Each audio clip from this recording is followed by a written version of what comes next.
today Hello Games is releasing something called No Man's Sky next.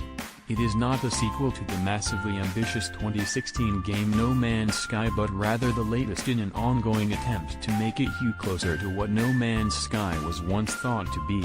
This will be difficult for Hello Games to accomplish, given that, from the moment it was announced, No Man's Sky was anticipated with the fervency of an apocalyptic death cult.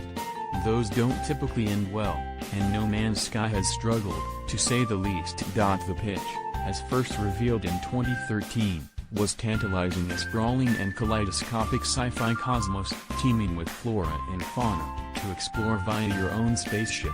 It became the poster child for a technology called procedural generation, which allowed designers to make this vast universe, containing some 18 quintillion fully explorable planets, not by hand but via a single algorithm that generated every detailed biome and animal behavior and craggy underwater sanctuary programmatically.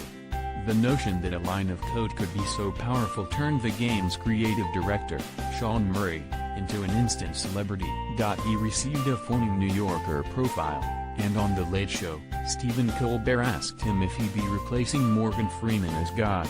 This line of thinking was indulged more explicitly on the game's subreddit, where memes of Murray as Christ proliferated.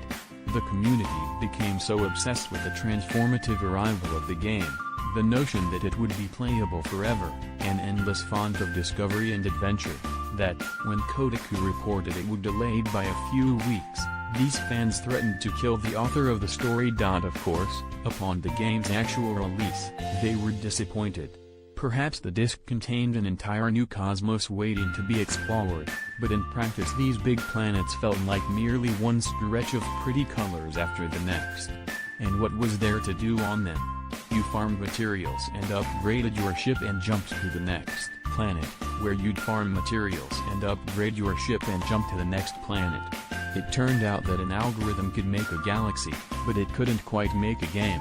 Players revolted, perhaps justifiably, over missing features that had been promised in early promotions.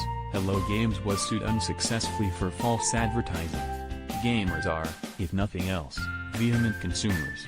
A trio of updates has since fleshed the universe out with more story, more vehicles, big player-created bases, streamlined adventures, and more characterful planets, all on the premise that No Man's Sky wasn't so much a game as a platform, a universe to be gradually populated and fleshed out.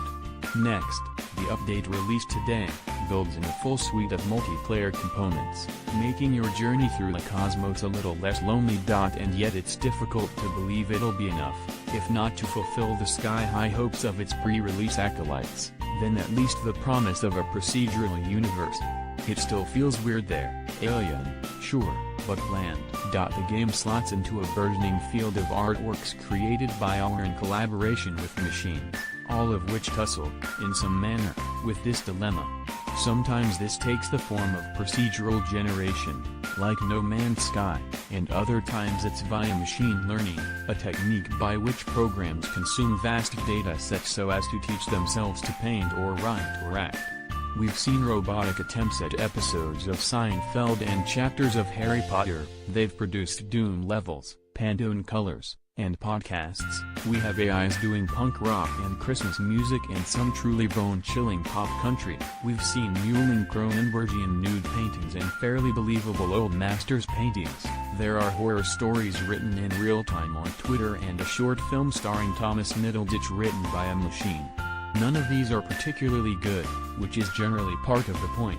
A lot aims squarely at being weird, at illustrating the patterns underneath our creations. Like No Man's Sky itself, they're also boring, random, uncanny, and amazing, often simultaneously. But none of them are ever better than something designed by an actual human, which raises the question, why are we pursuing this cyborg art so fervently? The idea features prominently in no less a dystopian text than 1984, in which newspapers are programmatically assembled to be full of tripe. When the protagonist overhears a woman singing, George Orwell writes the tune had been haunting London for weeks past. It was one of countless similar songs published for the benefit of the proles by a subsection of the music department. The words of these songs were composed without any human intervention whatever on an instrument known as a versificator. But the woman sang so tunefully as to turn the dreadful rub